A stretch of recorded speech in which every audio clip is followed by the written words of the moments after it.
Welcome to Dre Day in the Life. I'm Dre Thames, and today we're unboxing a new entry-level DJ controller. I got my hands on the DDJ-400. It's a Rekordbox controller. It comes with the full version of Rekordbox. I'm excited about it. I hope you're excited about it. Let's check it out.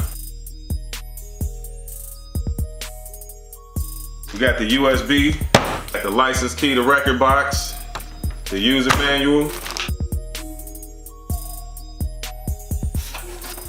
All right, so this is what it looks like fresh out of the box.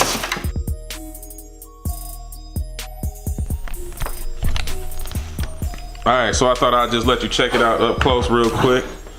I have Rekordbox set up and connected. It's real similar to the SB3.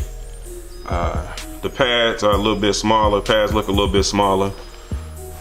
But it's a nice layout. You definitely got more going on in the mixer than you do on the SB3, but that's because of the beat effects, and then you got that headphone section there. But I really like it. I'm really gonna just use this for the next couple days. I'm gonna put the SB3 to the side and see what I really think about it. But off first impression, it looks awesome. The pitch faders are definitely a little longer than the SB3. I got them both right here. Let me just grab it again. But you can see them both right here.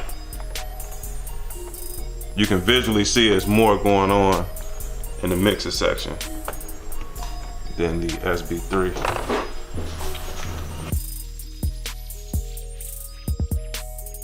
Rekordbox, or if you like Serato, because they're both Pioneer DJ controllers.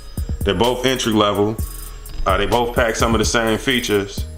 I mean, they look real similar. They're very similar, aside from the mixer section.